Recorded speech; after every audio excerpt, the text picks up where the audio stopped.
Olá, boa tarde, pessoal. Hoje vamos conversar com o Silvio Carvalho. Deve estar chegando aí. Dá uns minutinhos, pessoal chegar. Rosana, olá. Tudo bom? Elaine, seja bem-vinda.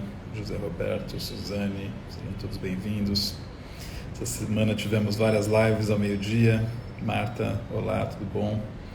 Conversamos com vários colegas e hoje vamos conversar com o Silvio, nosso colega que fala diretamente da Bahia, de Salvador. Conhecer um pouquinho mais sobre ele. Semana que vem teremos mais uma semana do olhar contemporâneo.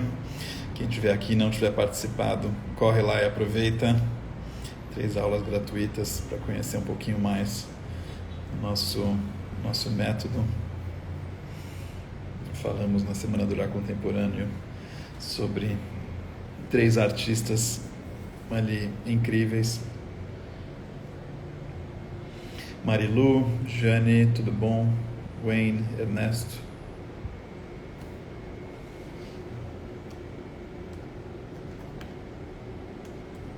Acho que o Silvio está chegando aí.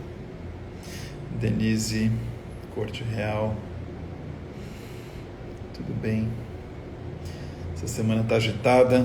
Aliás, esse mês está agitado. Temos SP Arte, temos a abertura da Pinacoteca, do novo prédio da Pinacoteca. Foi ontem. Foi muito... acho que está bem impactante. Eu não tive ainda, eu vou lá amanhã. Está bem impactante, mas o que eu vi de fotos. Tivemos a abertura ontem do Vic Muniz, na Nara Rosler. Silvio Carvalho, Charlan, o Silvio, você me mandar a solicitação. Tudo bem, Denise? Renato.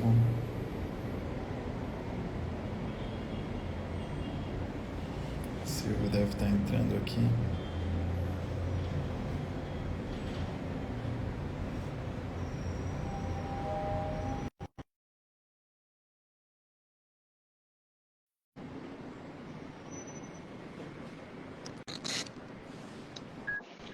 Fala, Silvio. Oi, tudo bom? Tudo e você? Tudo beleza. Como está a vida? Corrida, né? Um pouquinho. Boa. Silvio, obrigado aí pela disponibilidade para a nossa conversa. E acho que você assistiu aí algumas lives com os colegas durante a semana. E a proposta é que a gente tenha aí uma meia hora para a gente se conhecer um pouquinho mais. Bom, no nosso caso, a gente já se conheceu mais aí quando eu estive em Salvador, mas para que os colegas aí possam te conhecer. E aí, de costume, a gente reserva um minuto aí no começo para a pessoa se apresentar, falar de onde ela fala, o que ela faz, e aí a gente segue com a conversa. Perfeito. Em vez de falar assim um currículo tradicional, eu vou te falar como é que foi a minha trilha na arte, né? Ela começou quando eu fui fazer um curso de inglês na Inglaterra, né? O curso era combinado com mais um mês visitando outras cidades. E o interessante desse curso é que a organizadora disso, a diretora do curso, era a professora Terezinha Guimarães, é a professora Terezinha, né? Ela hoje está com 93 anos e continua apaixonada por artes. E esse curso, para mim, na verdade, foi a grande porta de entrada. Através dela, nós visitamos museus, galerias, teatros. Ela, enfim, se deliciava com cada obra, discutíamos. O resto do tempo que eu tinha depois das aulas de inglês também era para visitar as lojas de disco, né? Ou seja, naquele tempo existia um gap muito grande do que acontecia em Londres e o que acontecia no Brasil, né? Os discos demoravam 6 meses para chegar, capas diferentes, né?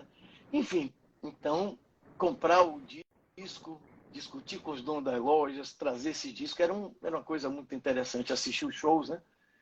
E tem uma coisa pitoresca que, no retorno, depois de 2 meses, as pessoas estouraram as contas de bagagem, e eu, ao contrário, cedi minha bagagem, a minha cota, porque basicamente eles tinham a contrapartida de carregar as minhas preciosidades, que eram os discos que eu comprei, os catálogos das galerias, e foi até brincadeira que os presentes para a família eram uma boa parte das amostras grátis que eu tinha recebido das lojas, né? E voltando para o Brasil, eu tinha que botar isso em prática, não tinha jeito, né? Então, eu era diretor de artes do Grêmio dos Maristas, fizemos a Semana das Artes, quem abriu essa Semana das Artes foi Gilberto Gil, ex-aluno marista, que passou a tarde inteira com a gente. Depois disso, nós fizemos várias oficinas, fotografia, pintura, artes plásticas, cerâmica, enfim.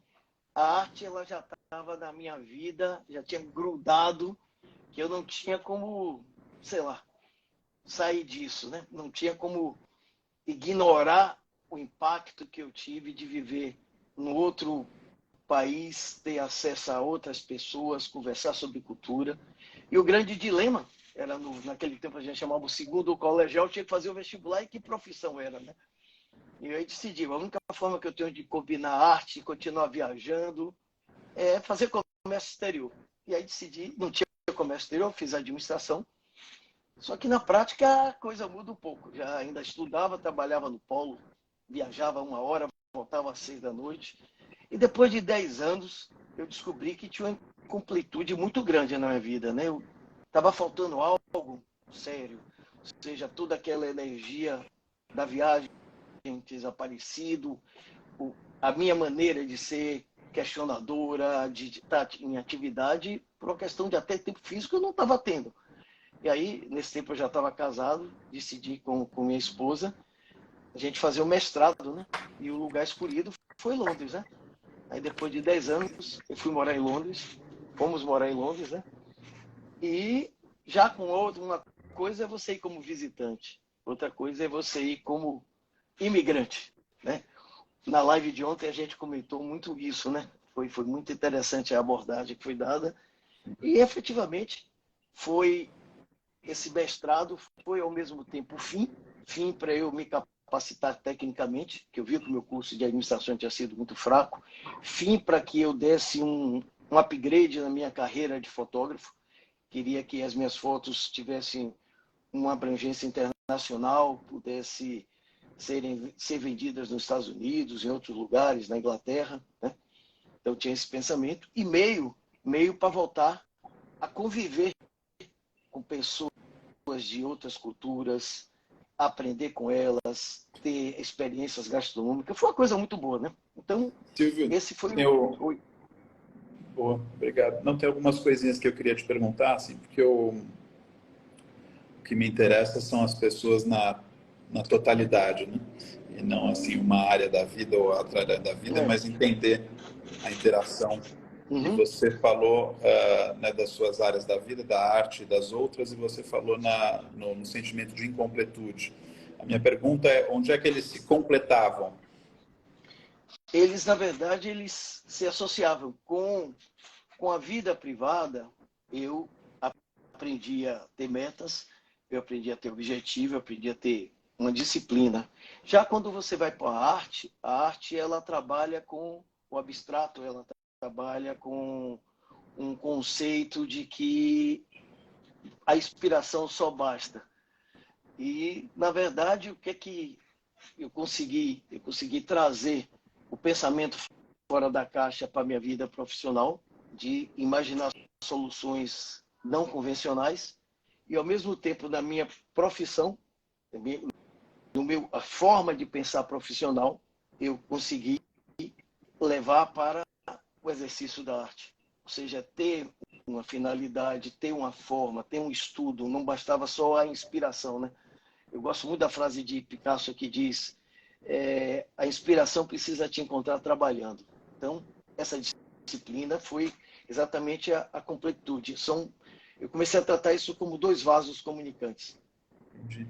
E o que te fez ir atrás do curso Olhar Contemporâneo? O curso de Olhar Contemporâneo, eu notei que, do ponto de vista profissional, eu tinha essa conexão.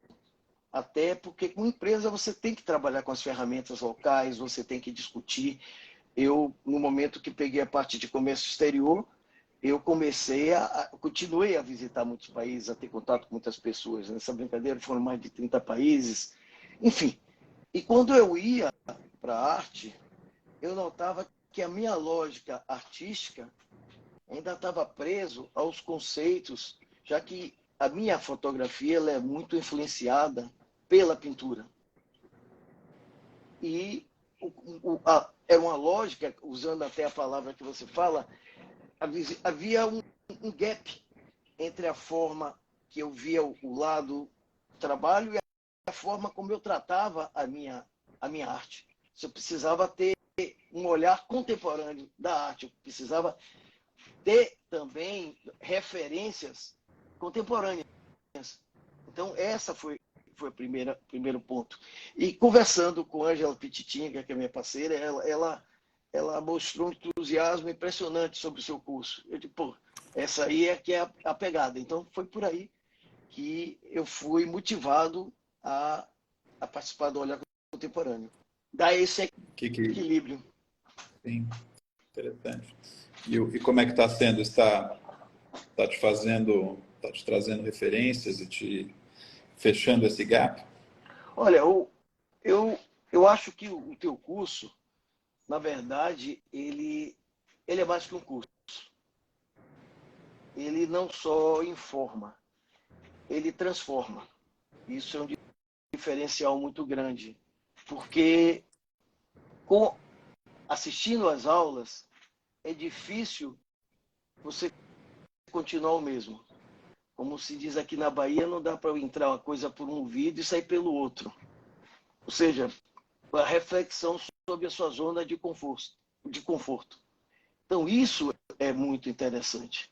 Então, eu até acho que o olhar contemporâneo, ele transcende só o link com a arte, não é? Através da arte você entender melhor o mundo. Eu acho que ele entrega muito mais do que isso.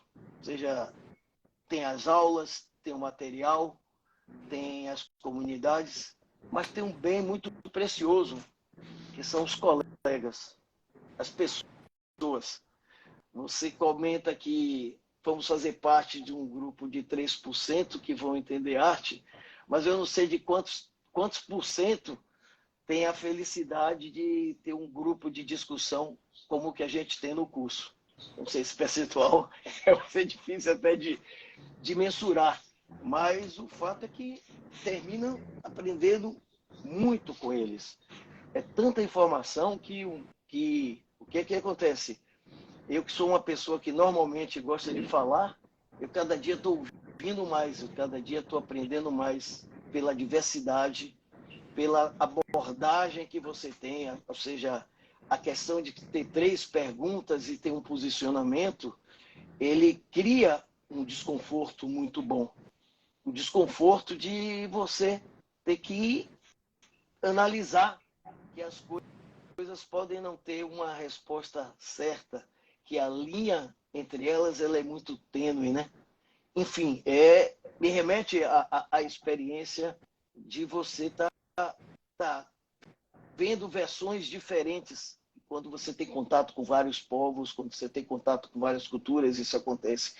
A história contada por um judeu é uma, a história contada pelo árabe é outro, o conceito de divindade do indiano é outro, a questão do animal, enfim, é muito rico esse sentido. Então, eu acho que transcende a questão de só a arte.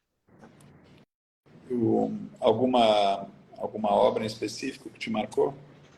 Olha, de 2 aulas, uma, você já bem sabe que a gente conversou muito, é o do Kia Renda, né? Sobre a questão do imaginário colonial, né? E a gente discutiu depois de mais de 1 hora, né? Esse conceito de colonizado e colonizador, ele continua mais vivo do que nunca. A vontade do colonizador e a vontade do ser colonizado, enfim, a dinâmica que acontece nesses papéis que você pode ser colonizado e colonizador ao mesmo tempo. E quando eu vejo, me lembro daquele filme do Spike Lee, né, fazendo a coisa certa, me vem muito nisso. E também me tocou demais, porque o trabalho dele é em cima da fotografia. ele usa fotos clássicas e sobre essas fotos clássicas ele atua sobre isso. Então, não dá para, depois disso, olhar a minha fotografia e não fazer uma reflexão profunda sobre isso. Esse é um grande ponto, né? Ou seja, como você vai tratar isso agora, né? E a segunda foi a outra, 18 Apples, né? Que também colocamos um questionamento dessa linha tênue e que você respondeu ontem. Olha, isso não é ciência. Ok. Mas também pode não necessariamente ser arte. Então, a polêmica eu acho que continua, tá? O fato de não ser ciência não significa que ela seja arte. Então, essa coisa da arte contemporânea de ser interativa, de ser provocativa, de ser engajada, ela é muito importante. Ou seja, toca numa questão, voltando àquela minha pergunta do que é meio e o que é fim. Ou seja, do outro processo meu, é muito claro o fim. Quando era na fotografia, eu tinha um peso muito maior sobre o meio. O meio, a técnica é essa, eu trabalho com reflexo. Agora, como é que eu vou colocar o porquê nisso? Como é que eu vou colocar o fim? É um desafio que eu vou ter que trabalhar. Você já está se fazendo as perguntas, boas perguntas, né?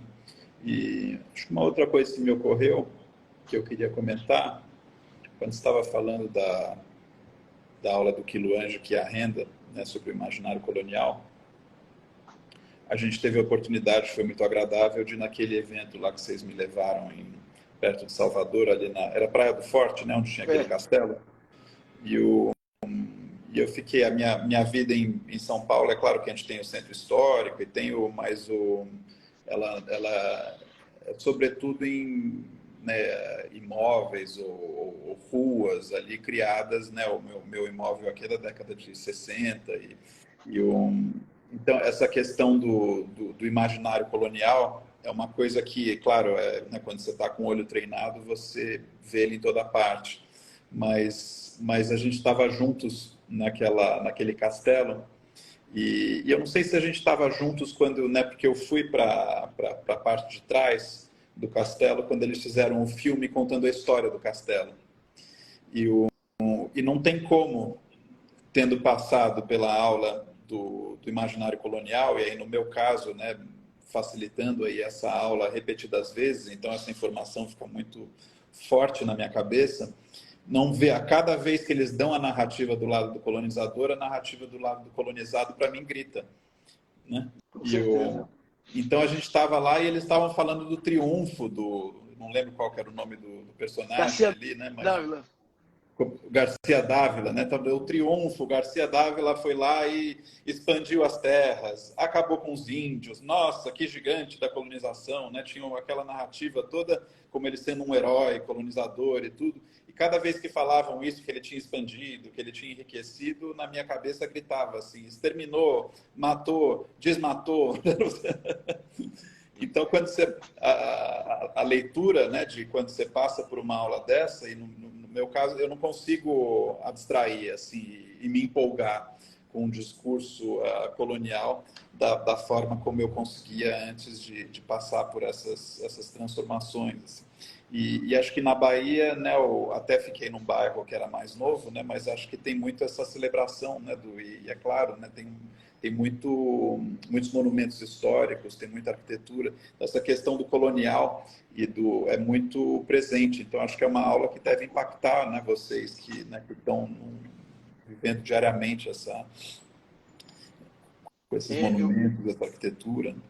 O sentimento que você teve foi o mesmo, tá? Eu participei 2 vezes, né? No primeiro dia não houve esse vídeo. Esse vídeo, na verdade, veio no segundo dia e foi esse mesmo sentimento que eu tive, tá? Vou ser muito honesto com você. Te gera um constrangimento maior, porque, na verdade, tinha um contraponto mais sério de que a maioria das obras que foi apresentada, a grande temática era o índio. E o índio, nesse outro papel, o índio vítima, o índio descaracterizado, o índio que perdeu a identidade e que a nossa vila, ela tem uma ancestralidade muito grande. Então, foi interessante você viver no mesmo dia esses dois mundos, né? E é curioso como, né, eu imagino se o roteirista ou o responsável pela divulgação lá do Castelo né, tivesse passado por essa aula, porque é tipo uma propaganda do colonizador para um público de colonizados. É uma coisa assim totalmente, né, se você for parar para pensar, não faz o menor sentido aquilo. É complexo. Entenda, na verdade,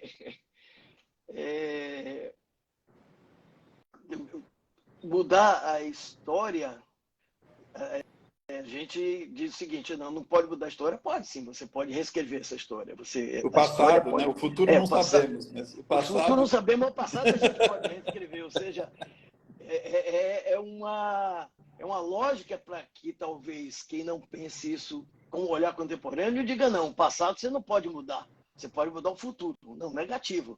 O passado eu posso mudar, na verdade, em que eu vou contar a verdadeira história. Então, esse também digamos assim, é um efeito de você ter esse olhar. Eu diria que como se você estivesse usando um óculos com a lente muito fraca, e de uma hora para outra você fosse na ótica e ele desse uma lente perfeita. E o que estava tudo turvo começa a ser muito claro, muito brilhante. E, obviamente, aí você vai ver a beleza de certas coisas e o que é feio de outras. Como você via tudo turvo, não existia essa linha entre o belo e o feio, né? Então, Sim. essa metáfora, eu acho que, para mim, nesse momento, ela é muito interessante para explicar o evento tido. E é E a claro... mesma reação que eu tive quando eu estava enfim, no FISE, né, no museu lá em Florença, onde você, né, quando você traz um olhar contemporâneo para Rembrandt, quando você traz um olhar contemporâneo para Caravaggio, para, né, tudo isso, você olha de outro jeito, mas leva tempo, porque é colocado com tanta força por tanto tempo, né, essa narrativa ali, né, dominante, tudo que para você conseguir desconstruir e ver de um outro jeito leva muito tempo. E eu gostei muito, isso é mais assim pessoal, mas eu achei interessante, você tem você é um embaixador do olhar contemporâneo no seu condomínio lá, né? Quando você falou, eu quero que esse seja o condomínio mais sustentável da Bahia, do Brasil, do mundo. Não, mas o que eu quero lhe dizer é o seguinte, essa é uma grande questão, que é o propósito, né? E às vezes eu acho interessante que na tua aula você sempre tem um exercício do que fazer e a gente termina esquecendo que pequenas ações podem gerar grandes impactos. Sim. E a gente fica esperando uma grande ação que nunca acontece e não gera impacto nenhum. É. Então eu tenho essa preocupação muito grande do que eu posso fazer, de que forma eu posso contribuir na vida das pessoas de forma positiva, como é que eu posso contribuir para o meio ambiente, como é que eu posso contribuir para os animais. Não foi à toa que eu terminei fazendo esse tripé, que é o tripé da arte, com a questão da sustentabilidade e a questão do apoio à comunidade. Mudei meu título de eleitor para lá, porque eu acho que eu tenho a capacidade de ter uma reverberação maior lá. Então, através do seu entorno, você pode mudar muita coisa, com certeza, sim. Então, imaginar que você pode ser referência e isso você impactar em todos os outros condomínios é algo que eu faço. Então, eu dou palestras, me chamam para explicar como é que é o controle habitacional dos gatos, como é que pode ser a questão de utilizar os recursos, como é que é a reciclagem, porque, enfim, é através do exemplo e da ação que você consegue resultados impressionantes. Eu falei que eu gostava de tentar ter uma perspectiva assim, de ver as pessoas na totalidade. Né? E muitas vezes a arte contemporânea, assim, e quando a gente fala arte contemporânea, é um mundo, assim, né? Como Brasília, que tem 38 partidos em Brasília, né, dentro da arte contemporânea, você tem uma série de partidos, né? Você tem gente que vê só o radical como arte contemporânea, você tem gente que vê tudo que é feito hoje como arte contemporânea, você tem gente que vê só o que é sistêmico como arte contemporânea. E tem uma tradição que me interessa, que é uma tradição assim do Joseph Beuys, né, quando ele vai e fala que o artista ele esculpe consciências, né, e que à medida que ele vai e planta uma árvore, ele fez uma performance onde ele ia e plantava 7.000 árvores, né, ele falava, não basta representar, você tem que transformar. E aí, quando você vai, você assume esse propósito e fala, né, vou transformar esse meu cantinho do mundo aqui no lugar mais sustentável, numa referência para isso, né, de alguma forma, pensando na sua totalidade, assim, eu acho que é algo muito que reverbera. Né, então, acho que eu sempre tento ver, eu acho que a arte contemporânea tem uma beleza assim de interdisciplinaridade, né, de como é que você pode trazer áreas assim de diferentes áreas da sua vida para conversar, né? Então acho que eu vejo uma ética, um pensamento contemporâneo ali quando você pega e traz para si a causa de transformar a consciência daquele pedaço do mundo. E aí você tem a tua outra produção, né, que está atrás de você, e aí eu vejo como é que essas coisas dialogam, e sua capacidade de gestão, né, que muitas vezes, muitos desses artistas contemporâneos, eles são grandes administradores, são grandes gestores. Você não faz o que tem um artista brasileiro, qual que é acho que é o Daniel de Paula, eu me confundo às vezes, acho que é ele, que pegou e ele trabalha com cabos elétricos de alimentar o mercado de capitais na Holanda. Você não consegue ter acesso a esses cabos se você não tiver uma grande capacidade de gestão e de articulação. Porque esse cabo, né, como é que você vai? Se você chegar e falar, olha, eu quero fazer uma escultura com cabos que alimentam a Bolsa de Valores. Como é que você tem acesso a isso? Você tem que saber com quem falar, você tem que ser persuasivo, você tem que saber com quem escrever. Tem uma série de coisas que são capacidades de gestão. E quando você pega o Fiesta Gates, aquele artista de Chicago, ele ativou 60 galpões em Chicago. Você não ativa 60 galpões se você não tiver uma grande capacidade de gestão e de liderança. Né? Então, essa questão dessa escultura de consciências, dessa sensibilidade do olhar e da sensorial da fotografia, dessa capacidade de gestão, acho que à medida que a coisa evolui, você vai trazendo tudo junto numa só. Eu acho que tem coisas muito interessantes aí que você vai fazer. Não, e eu tive uma reflexão muito séria, que é a questão seguinte, ok, até hoje eu cheguei porque eu conseguia criar uma comunicação entre esses dois vasos meus. Mas com a arte contemporânea eu vi que simplesmente pode ser um vaso único. Essa é uma reflexão muito forte. Porque o vaso único significa o seguinte, como é que eu vou colocar toda essa força a favor de um propósito? É diferente. Citamos o exemplo de atuação, esse exemplo que um dos pedidos que foi, por que a gente, da alimentação, que foi outra live, como é que se traz uma alimentação mais saudável? Então, sempre na minha cabeça eu pensava, ok, eu vou então discutir como é que eu consigo dar uma maior visibilidade para a economia doméstica, a feirinha local. Vou ver se consigo um stand no supermercado, vou ver se coloco no local. Mas a pergunta é o seguinte, como fotógrafo, o que é que eu posso fazer? Eu posso fazer banner? Então é interessante essa coisa que você falou, dessa complementariedade, de você usar isso tudo com um propósito muito claro. Eles são grandes gestores, os artistas, e muitos artistas deixam de conseguir fazer coisas grandes e tudo por não ter uma capacidade de gestão.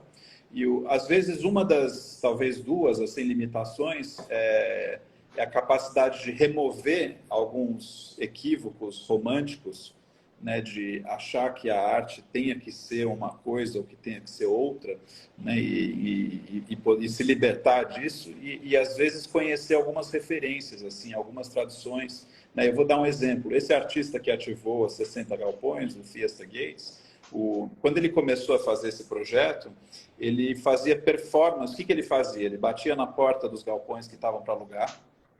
Ó, isso é sacada de gestor, né? Se está para alugar, o cara está perdendo dinheiro, não está ganhando dinheiro, está parado lá, deixa eu tentar ativar isso de algum jeito. Ele batia na porta e falava, olha, já que está parado, posso fazer uma performance nesse galpão? O cara falava, pode. Ele ligava para os amigos, para a comunidade dele e falou, olha, eu vou fazer uma performance.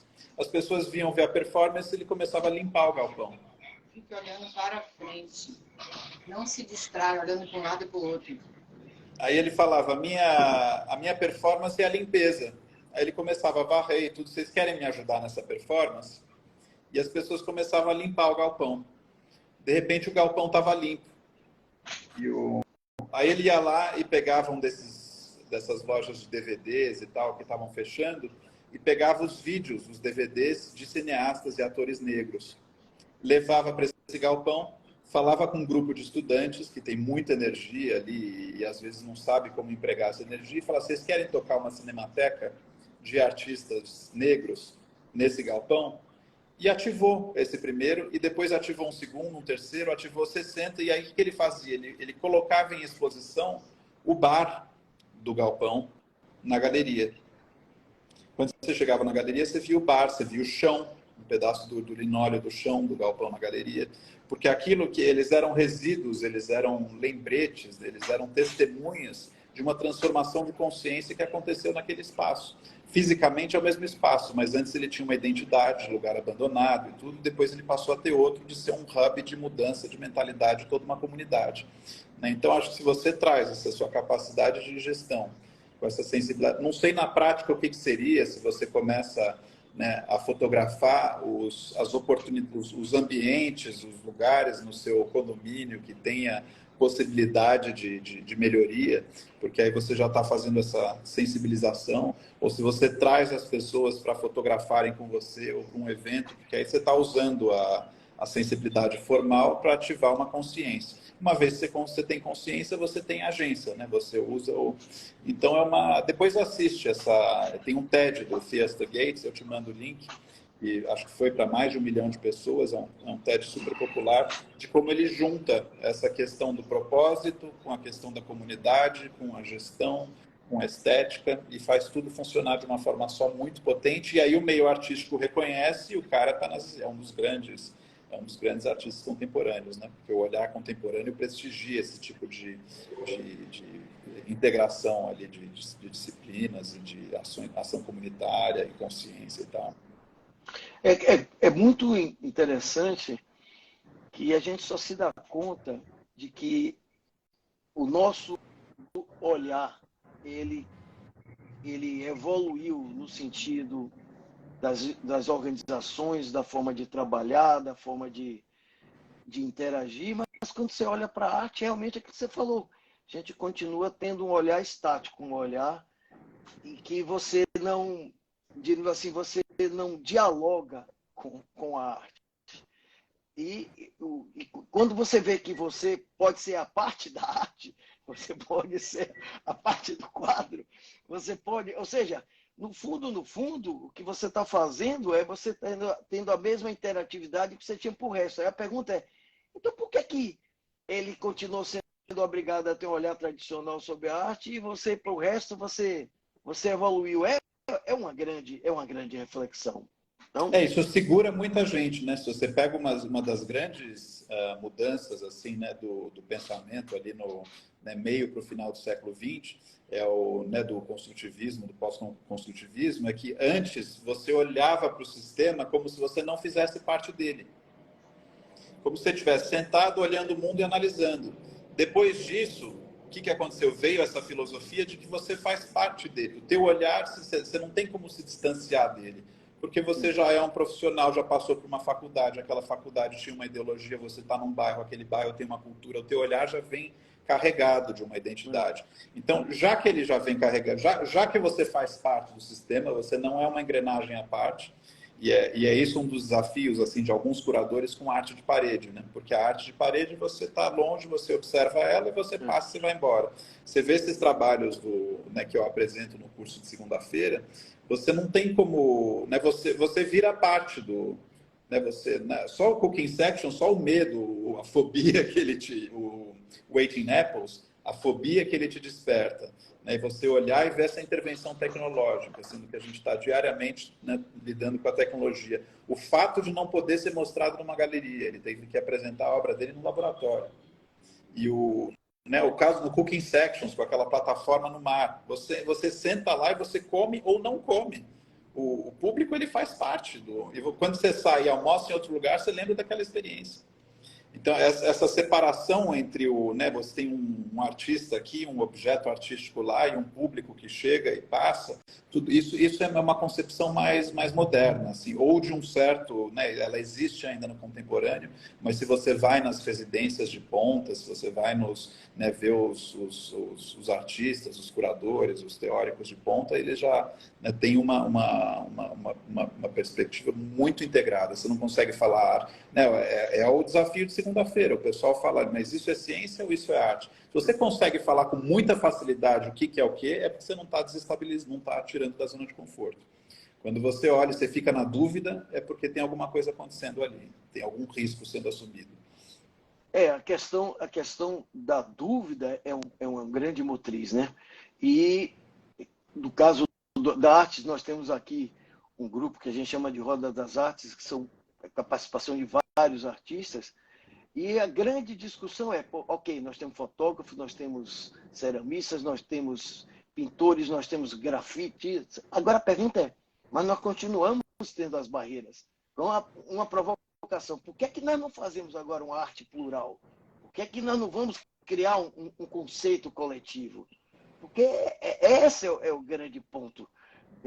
A gente tem que pensar nessa pluralidade, essa coisa multidisciplinar, como o mundo hoje dá respostas de forma multidisciplinar, dá respostas rápidas, as startups estão aí para isso, os conceitos disruptivos, a arte, ela de alguma forma, ela não pode passar ao largo e ter essa relação ativo-passivo, está lá na parede, você olha e você... É complicado, ou seja, é uma mudança muito grande de comportamento. E por um lado eu estou sempre provocando e trazendo para as pessoas assim como se fosse fácil, por outro me levou uns 15 anos para, né, meu histórico é de arte moderna, até 2008, 2009, eu fiquei muito estudo e circulando muito pelo mundo, conversando com muita gente, tudo para conseguir trocar esse olhar, né? E quando você fala em pegar e juntar esses diferentes perfis de artistas, se você colocar um grafiteiro fazendo um painel enquanto uma pessoa, né, um músico está performando, ainda não é uma visão contemporânea. Isso já existe há muito tempo. Agora, quando os DNAs se sujam, quando você olha e você fica na dúvida o que é um, o que é outro, e aquele terceiro só poderia acontecer... ambos se reconhecem e não se reconhecem no terceiro, né? Quando você vê um filho de dois pais, você olha e fala, nossa, mas é a cara da mãe e a cara do pai.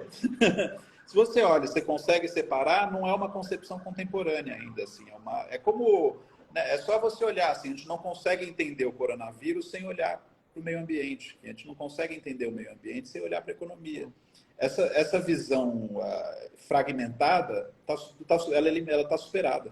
Até no nosso dia a dia. Então, ela não pode estar presente numa curadoria de uma exposição, ou se tiver a intenção de que, né, de fato seja um olhar contemporâneo aí nesses parâmetros que a gente está falando. E você fez uma provocação forte quando você disse se poderia ser feito isso há 10 anos atrás.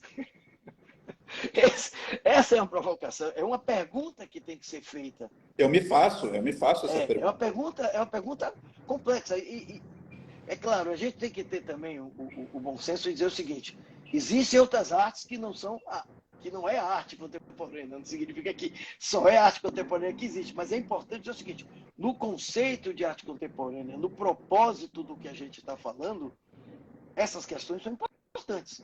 Se você podia fazer separado, não é arte contemporânea. Aquilo que você falou, o cara toca música enquanto o outro está pintando, ele está animando o grafiteiro que está fazendo o grafite. Agora, como é que você vai conseguir uma coisa que o movimento do grafite emula um sinal elétrico que vira sonoro e o som que está saindo ali, na verdade, não é o som do sax, mas é um som que está misturado com o movimento do braço. Aí já é algo mais complexo. Ou tem várias formas de promover essa integração, né? Mas aí acho que é um ponto importante que você colocou, que depende da sua definição de arte. A minha definição de arte é que, né, se eu olho para alguma coisa e falo isso poderia ter sido feito há 100 anos atrás, há 50 anos atrás, ela não está representando tempo. Ela está, né, ela tá representando outro tempo, mas não hoje. Né? E tem um projeto que eu citei recentemente, que é o Emergency Rooms, né, o projeto de um artista belga, né, é como se fosse a sala de emergência. E o que ele faz? 2 semanas antes de abrir uma Bienal, ele reúne um grupo de artistas no galpão de manhã e falam: saiam pela cidade, façam uma obra e voltem à noite. Aí eles passam um dia, fazem uma obra e voltam à noite. Né? E uma obra que reaja a alguma coisa que está acontecendo hoje. Aí o que ele faz? No dia seguinte, ele manda essas obras para o fundo do galpão e fala: vamos fazer a mesma coisa hoje. Saiam pela cidade, façam uma obra e voltam e façam alguma coisa. No terceiro dia, ele manda para o fundo do galpão e o que acontece? Você passa a ter obras que reagem ao hoje, porque elas são obras que são feitas, a proposta é essa. Né? Quando isso é feito por 14 dias, quando a Bienal abre, a Bienal fica com cara de obsoleta, porque ela está apresentando coisas que foram feitas há 3 anos atrás, há 5, há 20 anos atrás. É uma crítica bienal que esse artista faz, porque ele está pegando coisas muito... são respostas ao hoje. E se você está respondendo ao que aconteceu há 20 anos atrás, e tudo, dependendo da sua definição de arte, ela entra ali. E se a sua definição for de que é algo que representa o seu tempo, né, se você pega e você olha o Cooking Sections, né, se você olha o 18 Apples, que a gente viu na segunda-feira, né, esse medo de relação com a tecnologia é algo que é muito representante do hoje. E né, muito Cooking Sections, né, quando você começa a mudar a sua dieta em função do que está acontecendo com o meio ambiente, é algo, e do jeito que eles fizeram, acho que é forma, processo e conteúdo. Né? E eu acho que você pode ter, ou se você pintar um quadro, né, de uma natureza morta, de um café da manhã, onde esse café da manhã é vegano, do ponto de vista de conteúdo, ela, né, tem a ver com uma dieta que a gente vê muito no dia a dia contemporâneo hoje, talvez não veja no passado, da forma como a gente vê hoje. Mas como forma, ela é uma forma que já tem centenas de anos. Né? Então, acho que o artista tem que tomar uma decisão. Como é o que eu vivi no meu curso. Né? Por que o meu curso, né, alguém me falou esses dias, é uma vivência contemporânea. Você entra lá e você tem uma pluralidade de vozes, não é só um conteúdo contemporâneo, é uma forma contemporânea. E por isso tem muita gente que ama e tem algumas pessoas que resistem um pouco, que ainda estão acostumadas com o tradicional. E claro que no momento em que é tomada a decisão de que vai ser dado tempo para se construir aula, isso que a gente está falando, ou seja, são dados insights, mas na verdade a aula é construída online. Então, esse é uma coisa, diríamos assim, muito poderoso, porque a partir dali, mesmo que, diríamos assim, a mesma aula seja dada em turmas diferentes, o resultado é completamente diferente. É como se fossem os quadros que você acabou de falar agora. Sim. Basta uma pessoa dar um insight, e esse insight pode dar um rumo completamente à aula, e até a pergunta, a resposta que foi dada pode ser mudada. Né? Tivemos um exemplo muito interessante dos ratos de laboratório e a questão do autismo. Né? Sim. Ou seja, A aula de segunda ferveu. A mesma aula que eu apliquei há 2 meses atrás não foi quieta, porque mudaram as pessoas. Mudaram as pessoas. Contexto, exatamente. Essa questão de quando você interage é uma coisa que você perde o controle. Você não. Isso, quando você tem pessoas que, como eu falei, que eu acho que é um dos maiores patrimônios do nosso curso é exatamente os colegas. Você fica assim, poxa, ansioso para o que vai ouvir. E não ansioso com o que vai falar. Foi eu que acordei ou foi ele, gente?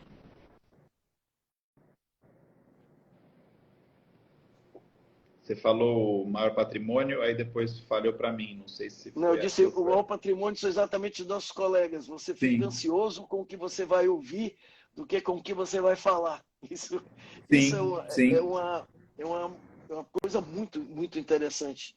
É muito rico. A construção é feita. E claro que, com certeza, dessa troca, todos não saem mais os mesmos, né? E é interessante o que você relacionou a aula com o meu comentário sobre o Emergent Rooms, né? Tem o Ian Cheng, né, que não sei se você fez a aula dele já, mas ele fala, eu quero fazer arte com sistema nervoso. Né? Eu quero fazer arte que, né, o 18 Apples, ele fala, eu quero fazer arte viva. Então, acho que do jeito que o mundo está hoje, né, onde você está dormindo, você acorda, de repente você tem uma cascata de comentários, de e-mails, de coisas, né? O mundo está com um sistema nervoso muito... Né, a tecnologia conectou todo mundo, né? Então, né, quando eu vejo que né, na segunda-feira a coisa tá viva, porque ela reage de uma forma completamente diferente numa aplicação ou na outra, aquilo é um indicador de saúde para mim. Né? Quando eu vejo que tem risco, tem gente que ama, tem gente que resiste, isso é um indicador de saúde para mim. Né? Porque se você só agrada, acho que nada foi feito na história da arte só agradando.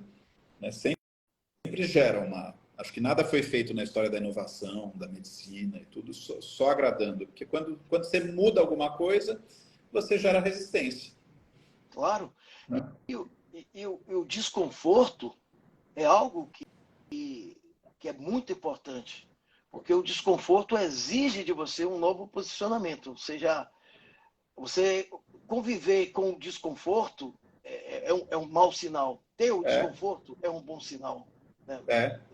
Essa é uma grande, diríamos assim, virtude nossa de estar desconfortável.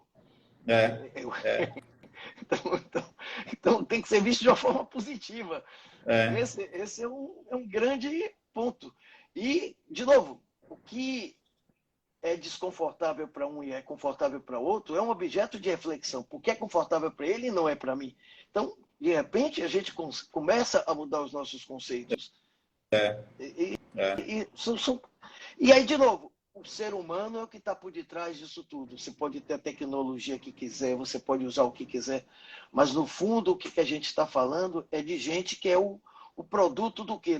Da história de vida dela, das oportunidades que teve. É uma coisa muito rica você conversar com alguém.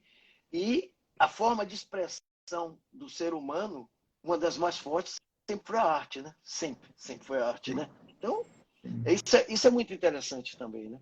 Estou curioso para a gente conversar daqui a um ano e ver como é que você integrou aí seu ativismo, sua gestão, sua sensibilidade, teu olhar.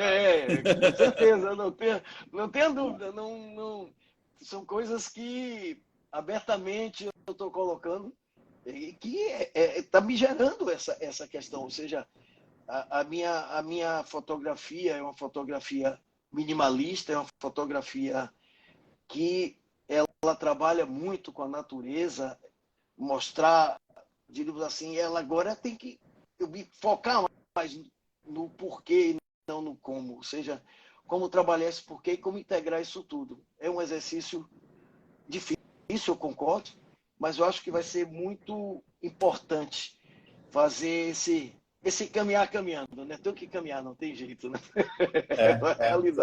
Acho que você falou bem. Você está confortável na complexidade, está confortável na dúvida. É algo algo interessante para a gente pensar. Bom, acho que é isso. Você tem que a Cris colocou, o processo criativo se dá a partir da interação com o outro. E você tem alguma dúvida, alguma coisa que você queira perguntar para mim? Ou alguma... Se não, acho que do meu lado... Primeiro é agradecer a você essa oportunidade e dizer o seguinte, é muito bom quando efetivamente a gente tem um ambiente em que você possa parar, refletir e dizer que disso daí você pode trazer algo prático, algo que seja transformador. Isso eu acho que é muito importante. Porque não adianta diálogo se não há, no fundo, uma vontade de transformar. Essa é a grande questão. É uma batalha construir esse ambiente. Já foi uma batalha até aqui. seguimos na batalha. Exatamente. E vamos torcer que você mude logo esse seu discurso de 3% para 5%, 6%. Isso é uma... Né, o pessoal acha que eu sou elitista quando eu falo em 3%, que é uma... Né, mas se você parar para pensar, acho que aproveitando, acho que eu conversei isso com você, talvez para falar um pouquinho para quem está assistindo. Se você for pegar, assim, na verdade, eu acho que esse número talvez seja em torno de 0,5% a 1%. Se você for assim, só estatísticas precisas, assim, a gente não tem. Então, o que a gente pode fazer é pegar várias fontes e fazer uma composição, né? Se você pegar assim, um museu como o MASP, que é um dos mais visitados aí do Brasil, e que está com uma grande respeito mundial e tudo, ele tem menos do que 0,5% da população seguindo, né, no Instagram. Então, se você pensar que, né, sei lá, a cada 2 ou 3 pessoas que visitem o MASP não sigam, a cada pessoa que siga não visite, né, você vai chegar ao quê? Em 1,5%. E muita coisa que o MASP mostra é maravilhoso, assim, dentro ainda de uma ótica, né, talvez considerada, aí é um bom debate, assim, mas talvez considerada moderna. Ainda é uma Ione Saldanha, né, que trabalhava sobretudo com pintura, sobretudo com escultura, ainda com essa concepção de suporte, né, muito definida. Então, se você chegar e pensar numa arte contemporânea, um olhar contemporâneo mais radical, assim, né, mais comprometido com realmente a sensibilidade aí do século XXI e tal, ainda é uma porcentagem menor dessas, né, do que é mostrado e do que as pessoas que seguem se identificam. Então, quando a gente chega e vai e coloca, né, uma meta, assim, se a gente conseguir, se o que atualmente é 0,5% a 1%, se a gente conseguir que seja 2% ou 3%, a gente já está duplicando ou triplicando essa meta. Já é muito ambicioso. E na cidade que eu estudei, na Holanda, eles tinham, acho que 10%. Mas é uma cidadezinha de 100 mil pessoas, com, né, uma das maiores contribuições tributárias por cabeça para a cultura, acho que da Europa ou do mundo. É uma situação muito especial. Assim, então, acho que como você falou, se a gente conseguir chegar nos 3 aí nos próximos 10 anos e depois... E é um papel nosso, né? Usando uma palavra sua, sermos embaixadores deste olhar. Se a gente acredita que vai mudar o mundo, então, fazendo isso, de alguma forma, a gente está contribuindo para ter um mundo melhor. Exato. Isso é uma coisa e encontrar pessoas aí como você, como a Ângela, né, como as pessoas que estão aqui, que têm essa sensibilidade, esse compromisso, aí deixa de ser uma pessoa falando e passa a ser um grupo, depois de um grupo vira uma... Não, isso vai crescendo e uma hora tem massa crítica e transforma, né? E potencial para isso nós temos. Alguém me pediu aqui o link, esse cara do TED que eu falei, ele chama Theaster Gates, tá? É Theaster, um pouco como o teatro, né? É Theater, e Gates como Bill Gates. E se vocês colocarem Theaster Gates TED, vocês encontram no Google. Então, eu não sei se a Denise tem meu WhatsApp. Se tiver, me manda uma mensagem no WhatsApp ou no direct e eu compartilho. Se não, já está. Foi você, né, Denise? Então, eu mando um direct se você não achar, mas é só colocar Fiesta Gates no Google que você encontra. Então, agradeço quem tá ouvindo até aqui. Agradeço o Silvio aí pela amizade, pela companhia, e convido a todos aí, quem tiver interesse, na semana que vem a gente abre mais uma semana do Olhar Contemporâneo, onde tem essas 3 aulas disponíveis aí para vocês conhecerem. E quem quiser se inscrever, pode se inscrever na semana seguinte. Eu agradeço também a todas as pessoas que prestigiaram o evento. Muito obrigado, gente. E para os que não conhecem meu trabalho, o meu perfil é Silvio Carvalho, _ fotos com PH. Obrigado. Isso, tá. Se vocês clicarem no topo à esquerda, aparece o meu perfil e o perfil do Silvio. Aí vocês podem seguir o Silvio. Valeu, gente. Um abraço. Obrigado. Falou, abração, Silvio. Obrigado, pessoal. Aí, bom dia. Bom dia.